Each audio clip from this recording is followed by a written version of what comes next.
Menjelang siang, perempuan tua itu keluar rumah dengan menjinjing rantang. Rantang dibawa secara diam-diam meninggalkan rumah. Taci mengambil jalan memutar, meniti jalan yang jarang dilewati orang-orang. Perempuan tua itu tak ingin tujuannya diketahui oleh orang-orang. Taci tiba di hamparan sawah. Perempuan tua itu enggan berhenti melangkah. Ia terus meniti pematang yang lainnya tersapu percikan air. Taci tak perlu risau akan tergelincir di pematang. Jikalau langkahnya terpleset, tak akan ada yang melihatnya terpuruk ke dalam sawah. Di depan sebuah pondok beratap dan berdinding rumbia, Taci berhenti. Perempuan tua itu memberi tanda-tanda kepada anak laki-lakinya. Taci pura-pura terbatuk. Itu sudah cukup untuk memberitahu Hamzah. Anak laki-lakinya itu sedang berada di dalam pondok. Dalam bangunan reot itu, Hamzah sebenarnya bisa mendengar dengan jelas langkah kaki yang mendekat ke arahnya. Hamzah menjulurkan mukanya pada rumbia yang tersingkap. Tak ada pintu dan jendela di pondok itu. Hamzah bisa keluar masuk dengan menyingkap rumbia yang dijadikan dinding dan atap. "Aku membawakanmu makanan," Taci berbicara kepada anak laki-lakinya. Hamzah tak berselera makan. Berbilang hari laki-laki muda itu memilih berpuasa. Tak makan, tak minum. Sebenarnya, Hamzah hendak menyiksa dirinya sendiri. Siksaan itu bisa mengalihkan rasa sakit yang dirasakannya. Hamzah tetap meraih rantang yang diculurkan Taci. Laki-laki itu tak langsung membuka rantang. Ia malah bertanya kepada ibunya itu, "Apakah orang pintar itu memberikan obat?" Taci menghela napas panjang. Ia tak tega membohongi anak laki-lakinya itu, tapi berterus terang lebih menyakitkan bagi Hamzah. "Dia menyembuhkanmu dengan cara yang berbeda." Taci mencoba meyakinkan Hamzah. Hamzah tersenyum membalas perkataan Taci. Senyum yang dibuat-buat. Hamzah bukanlah laki-laki kampung yang tak tahu tentang banyak hal. Ia mengetahui segala hal. Laki-laki muda itu pun paham dengan penyakit yang dideritanya. "Iya, aku merasakannya." Hamzah membenarkan perkataan Taci. "Kau habiskanlah makanan itu. Nanti aku akan membawakan yang lain. Makanan kesukaanmu." Taci terus mencoba menghibur hati anak laki-lakinya.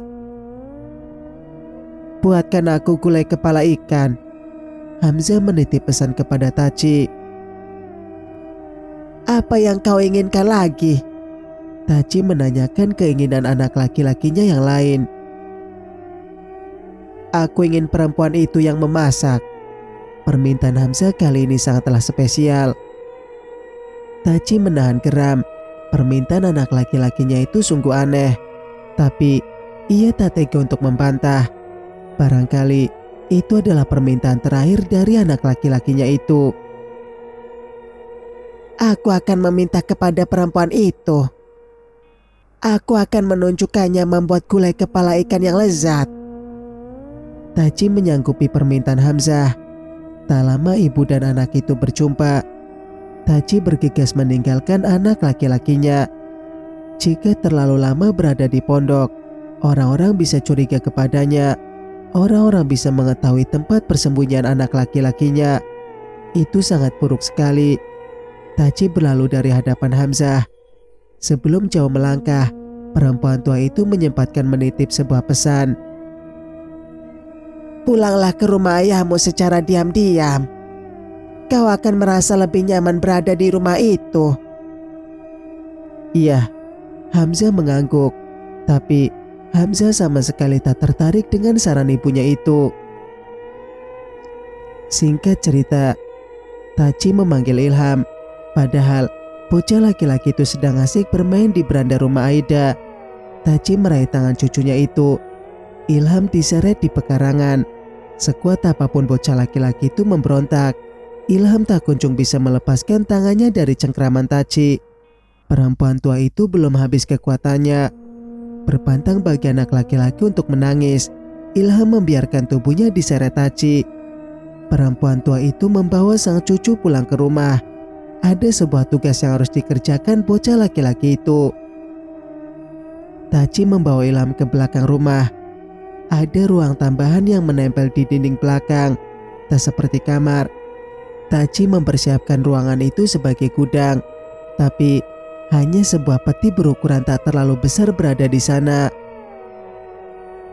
"Bantu aku mengeluarkan peti itu." Taci memberi perintah kepada Ilham.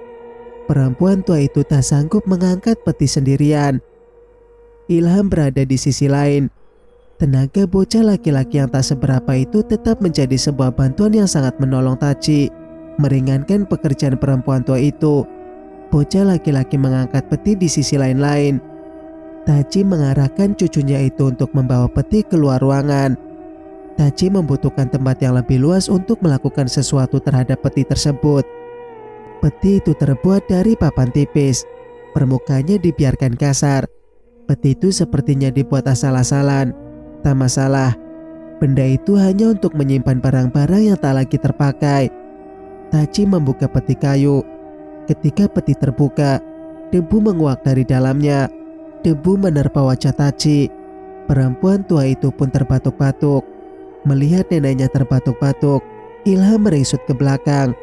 Bocah laki-laki itu berdiri agak menjauh.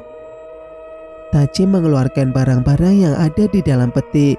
Ada bermacam mainan, pakaian yang tak lagi terpakai. Barang-barang itu, mainan dan pakaian bekas milik Hamzah.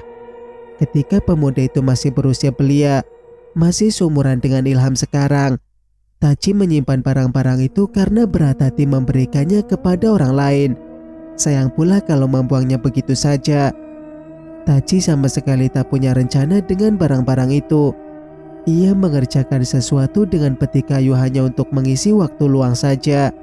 Perempuan tua itu tak tahu lagi apa yang akan dikerjakan di rumahnya sendiri. Sungguh, perempuan tua yang tertumbuk pengana. Pikirannya sedang buntu.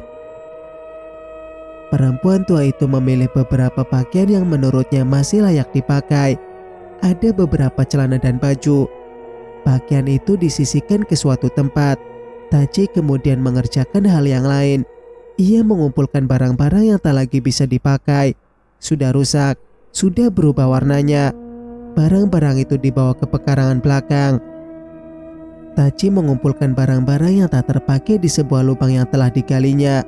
Perempuan tua itu kemudian menyiramkan minyak tanah ke dalam lubang. Korek api disulut. Seketika, api besar menyala. Api membakar barang-barang yang tak terpakai. Asap putih kehitam-hitaman mengepul di udara.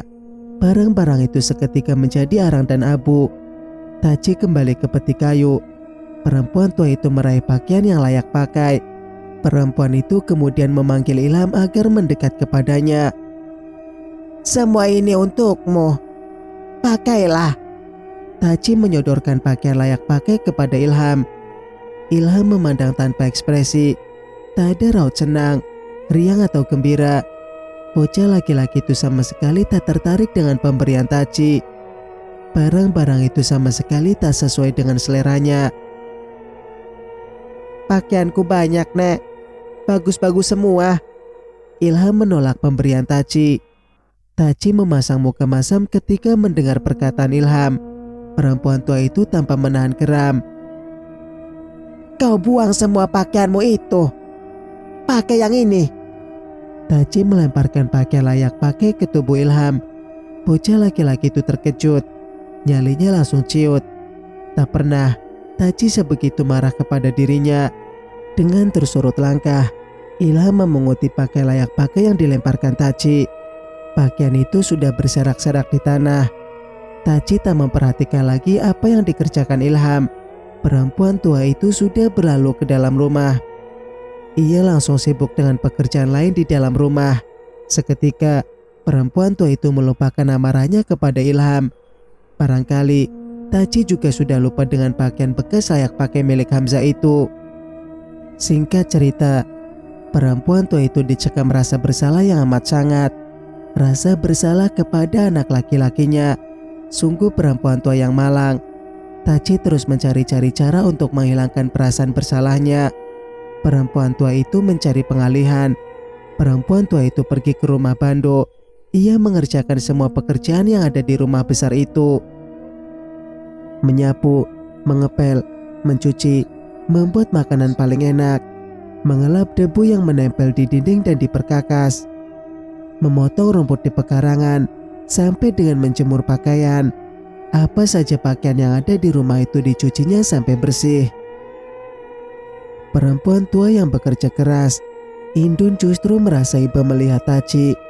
Rasa iba bercampur rasa kesal. Perempuan tua itu sama sekali tak menyisakan satu pekerjaan pun untuk Indun.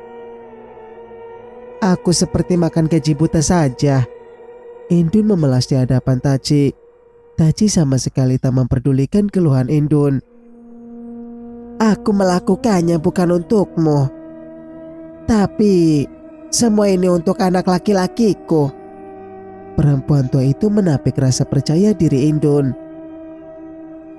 Aku tak pernah lagi melihat anak itu di rumah ini. Indun masih heran dengan alasan Taci. Taci terdiam. Perempuan tua itu menerawang ke langit-langit rumah.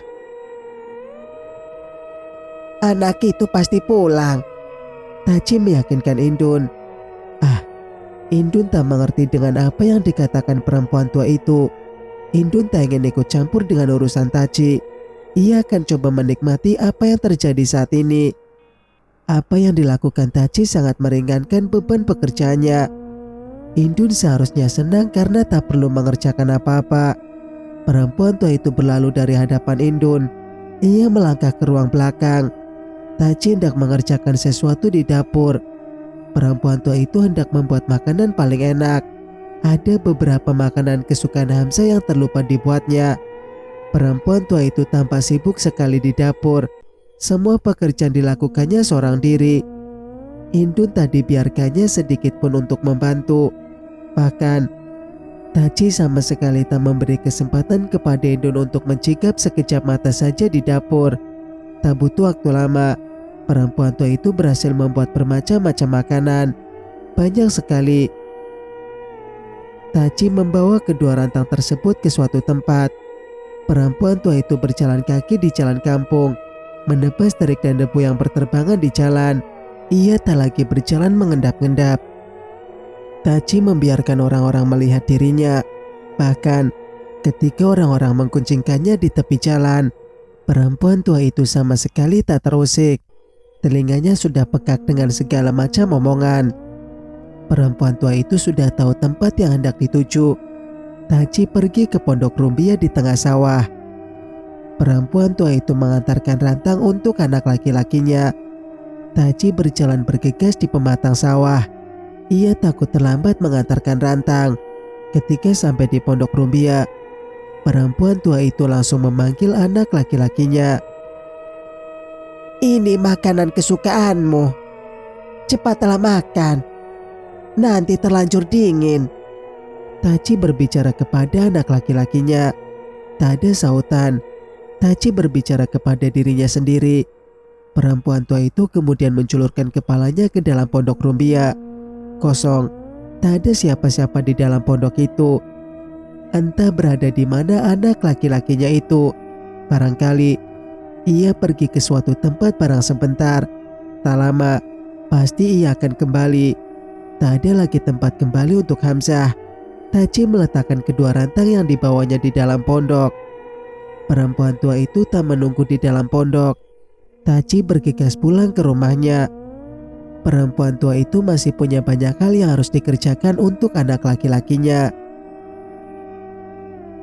Singkat cerita, di tempat lain, Husna membuat lontong gulai pagi itu.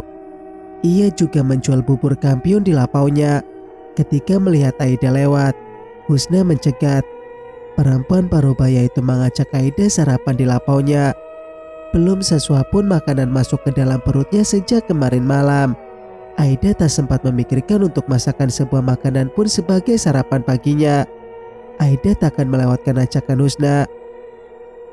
Apa yang dijual perempuan itu di lapaunya sungguh menggugah selera. Aida memilih memesan bubur kampiun, dicampur kolak pisang dan ketan hitam. Bubur yang terbuat dari tepung beras itu menjadi semakin nikmat. Aku makan banyak. Secembung tadi. Aida merasa sungkan di hadapan Husna tanpa kerakusannya oleh perempuan itu. Husna tersenyum lebar. Ia malah senang melihat orang-orang menghabiskan makanan yang dijualnya. Bubur itu tanpa pemasak. Tadi memakai pengawet. Tak salah bila kau tak merasakan libak. Husna mempromosikan lebih lanjut makanan yang dijualnya kepada Aida. Aida mengangguk-angguk.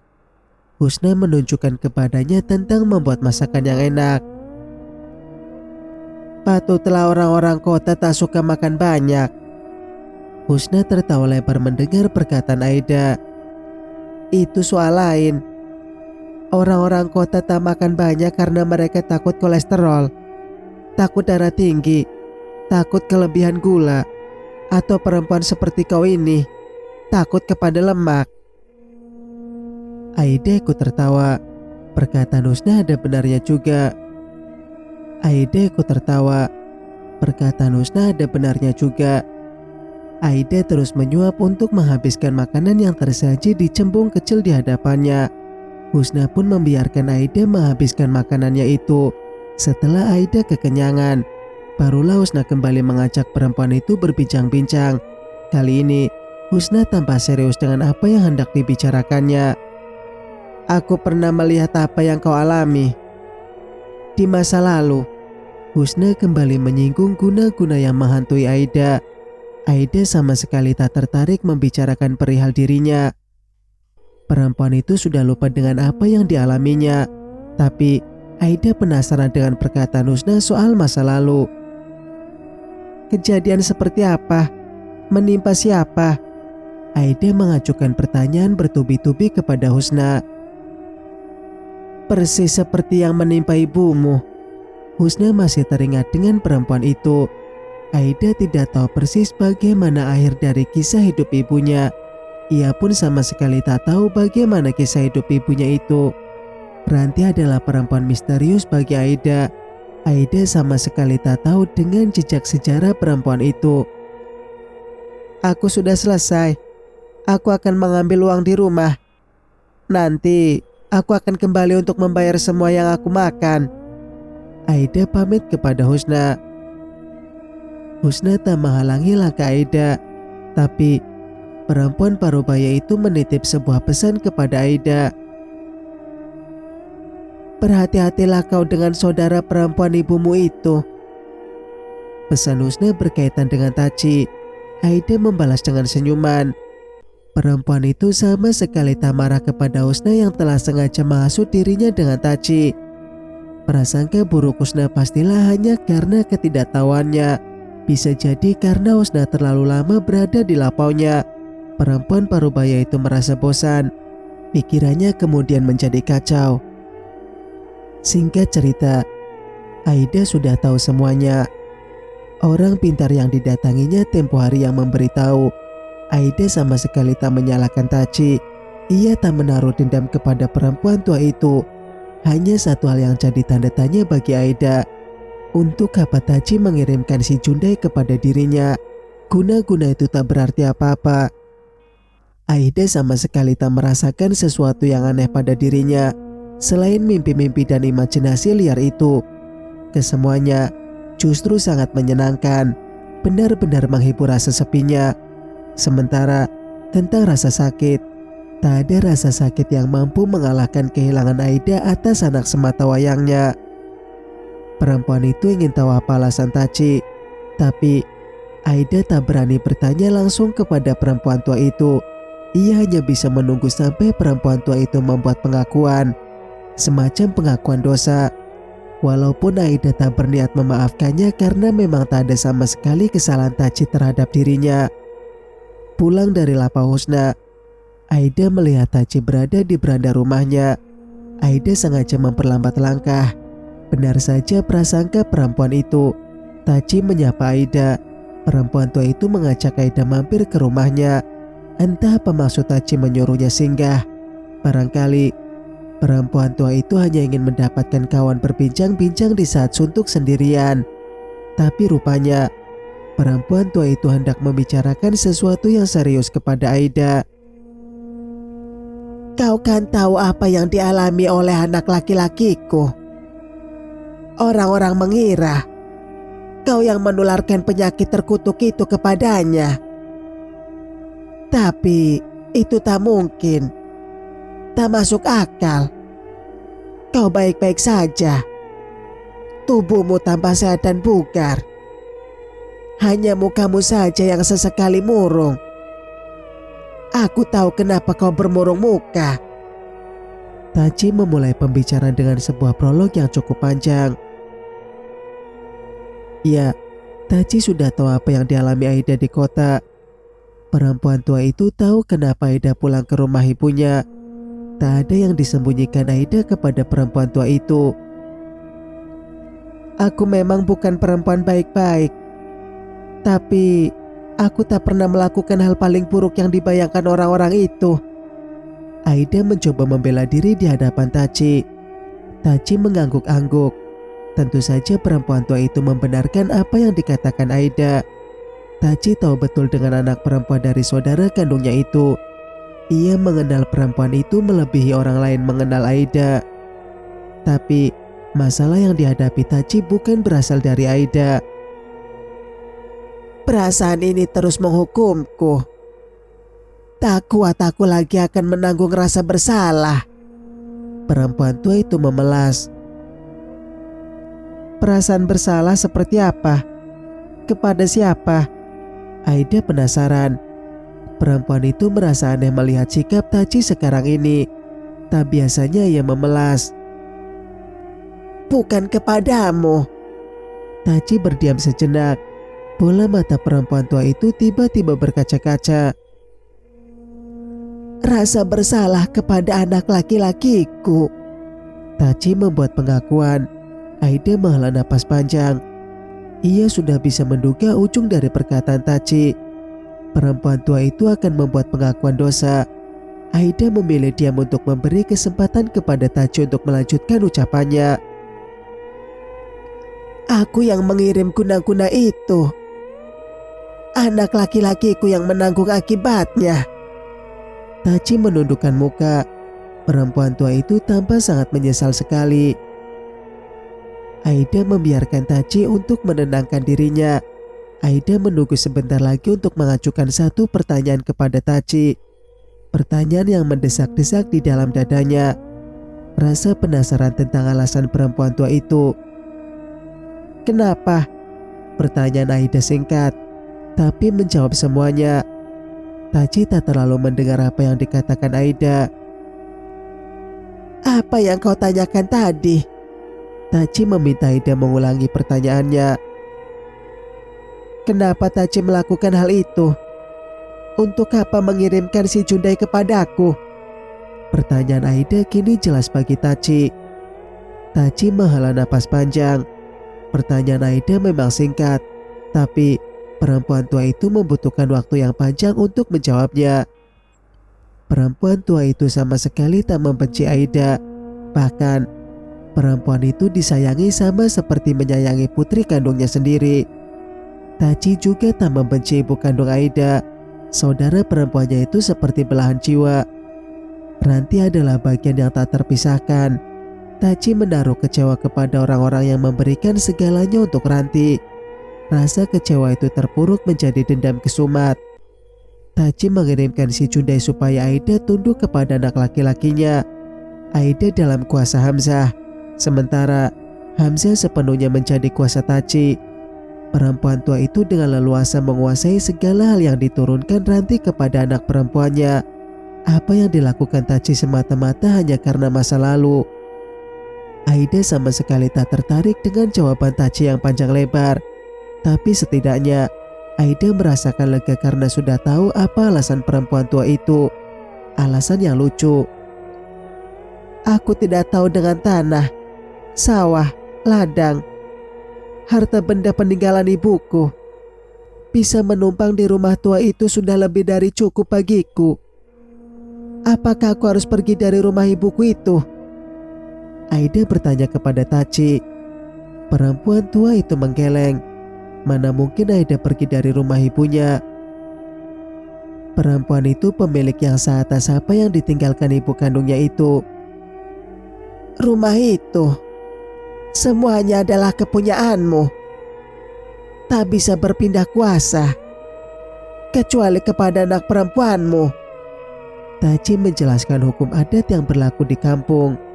Sayang, Aida tak mempunyai anak perempuan. Demikian pun dengan Taci. Perempuan tua itu tak memiliki cucu perempuan. Nasib Aida serupa saja dengan perempuan tua itu. Baru kali ini Aida terlibat pembicaraan yang panjang dengan seseorang. Pembicaraan yang penuh emosi dan drama. Tanpa didasari, tiba-tiba saja perempuan itu merasakan lapar di perutnya. Secembung bubur kampiun ditambah ketan hitam dan kolak pisang yang disantapnya tadi pagi di Lapa Husna sudah berubah menjadi ampas di ususnya. Aida membutuhkan makan besar. Aku lapar, tapi aku tak sempat memasak. Aida membalas di hadapan Taci. Pergilah ke belakang. Aku memasak banyak makanan. Taci menyuruh Aida ke ruang makan. Aida bergegas menuruti perintah perempuan tua itu. Sambil melangkah, Aida menggoda Taci untuk membuat perempuan tua itu tak lagi memikirkan rasa bersalahnya. Aku akan menghabiskan semua makanan itu. Tenang saja. Guna-guna di dalam makanan itu tak ada artinya di dalam perutku. Taci tertawa kecil mendengar perkataan Aida. Bisa-bisanya Aida menyentil perempuan tua itu. Sungguh tak beradab. Sisakan untuk Ilham. Anak itu akan meraung-raung bila tak mendapatkan makan. Bersambung. Nantikan kelanjutan ceritanya di video berikutnya. Mas Sukir pamit. Wassalamualaikum warahmatullahi wabarakatuh.